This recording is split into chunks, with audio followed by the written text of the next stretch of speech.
Geografía. Primer grado. Bloque 1. 13. Procesos naturales y riesgos. Fenómenos, no desastres naturales.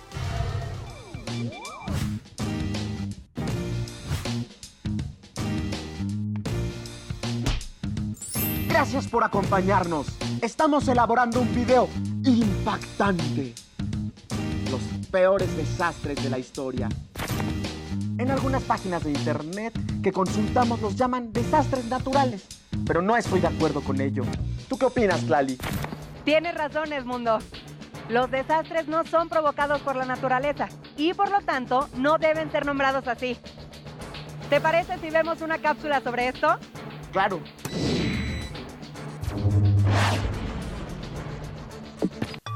Los fenómenos naturales forman parte de los ciclos de la naturaleza y cumplen un propósito en ella. Cuando impactan de manera negativa sobre los seres humanos, comúnmente se les llama desastres naturales. Sin embargo, esto es un error porque no son originados por la naturaleza. Los siguientes conceptos permiten aclarar tal confusión. Peligro o amenaza es la probabilidad de que un fenómeno impacte en un momento y región determinados. Existen dos tipos de peligro. Los naturales, como huracanes, erupciones volcánicas y sismos. Y los antrópicos, causados por los seres humanos, por ejemplo, explosiones, fugas de sustancias químicas, guerras o terrorismo. Vulnerabilidad es la capacidad insuficiente de una población para anticipar, hacer frente o recuperarse a los efectos de una amenaza. El grado de vulnerabilidad depende de factores económicos, sociales, físicos y políticos. Aumenta en condiciones de pobreza, marginación, discapacidad, desinformación e inseguridad. Y disminuye si existen recursos, aptitudes y organización para afrontar el peligro. Riesgo es la probabilidad de que una amenaza tenga consecuencias dañinas.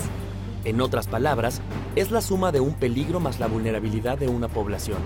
El riesgo se convierte en un desastre cuando sucede una amenaza natural o antrópica, existe una población vulnerable y los efectos del mismo ocasionan daños graves a la población. La vulnerabilidad hace la diferencia entre un fenómeno y un desastre. Por ejemplo, en 2010, un sismo de magnitud 7.3 provocó la muerte de 316,000 personas, además de la destrucción de Puerto Príncipe, la capital de Haití. Ese mismo año, Chile vivió un sismo de mayor magnitud e intensidad que el de Haití, pero con menor número de víctimas. La alta vulnerabilidad de la población haitiana, condicionada por la pobreza, la falta de preparación ante riesgos y una deficiente infraestructura del país, hizo la diferencia. En situaciones de desastre, es importante desarrollar resiliencia. Este término se refiere a la capacidad de adaptación de la sociedad para afrontarlo, tanto para prevenir y resistir el desastre, como para recuperar su cotidianidad.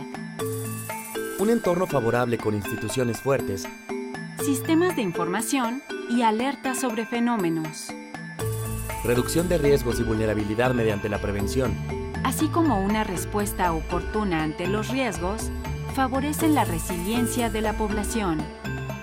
Los desastres dependen de la preparación de la sociedad frente a un riesgo.